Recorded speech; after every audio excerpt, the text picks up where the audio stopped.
Today's markup includes the committee's first border security bill in over 2 years. President Biden and Secretary Mayorkas's dereliction of duty have made passing this legislation critical. The intentional opening of our border cannot continue.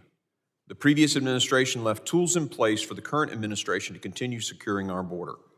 Unfortunately, President Biden and Secretary Mayorkas have systematically dismantled those policies and systems. In fact, the Biden administration has taken what was the most secure border in our lifetime and turned it into a place of chaos and devastation, and a place where the cartels are now in control.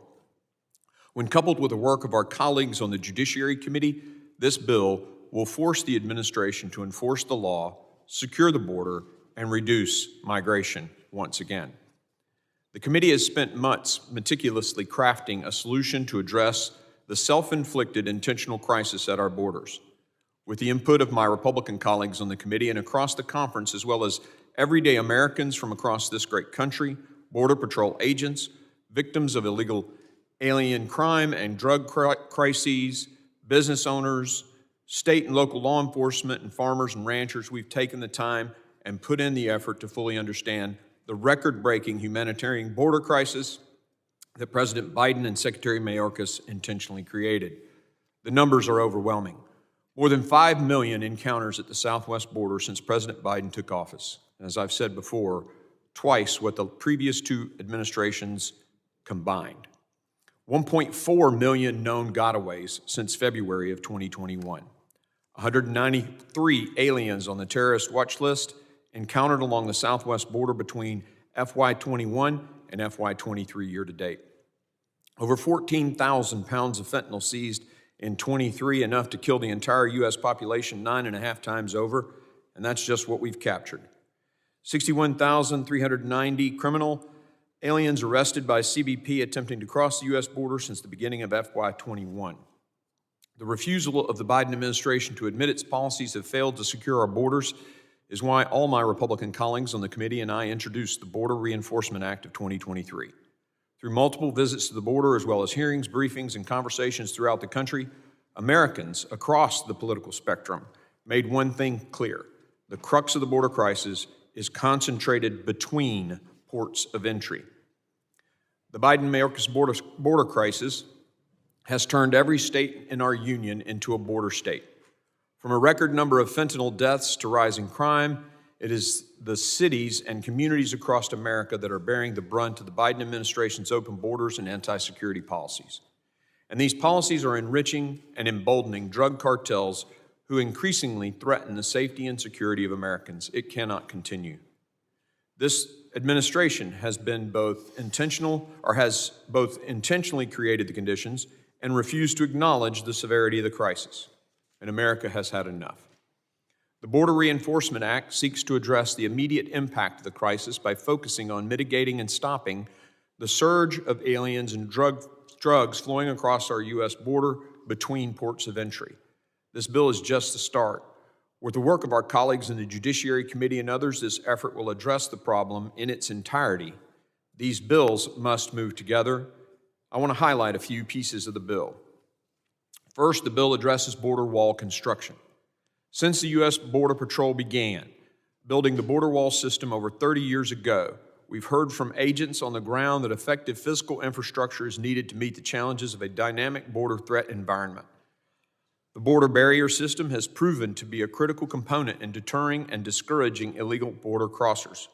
It wasn't that long ago that many Democrats, including some of our colleagues in the House, as well as President Biden himself, former President Obama, Secretary Clinton, and Leader Chuck Schumer, actually voted to fund hundreds of miles of border fencing. This bill requires the Secretary of Homeland Security to use previously appropriated but unexpired funding to immediately resume construction of the border wall. This means that at least 900 miles of border wall will be built.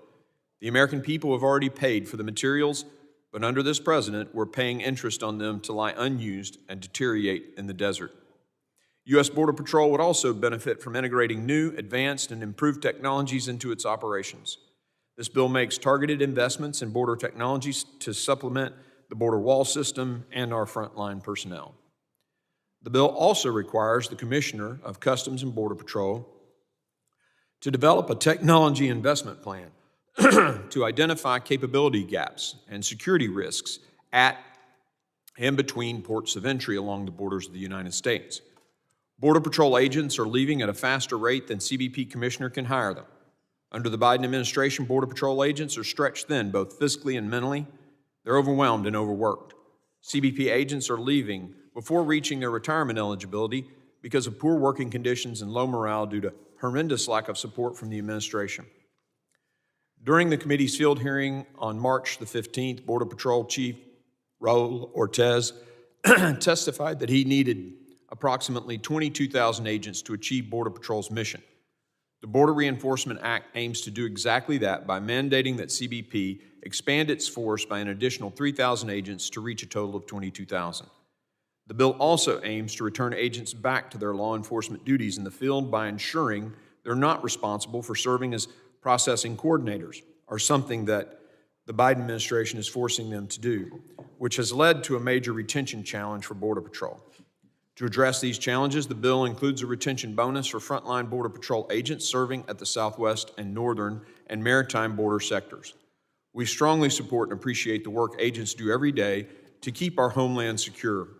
The Department of Homeland Security has made very blatant attempts to bury the release of its monthly encounter numbers or withhold certain information from the public. This is why our bill requires DHS to disclose to Congress and make public all monthly data, including known gotaways, before the 7th day of each month. Congress will not tolerate the administration's lack of transparency to the American people.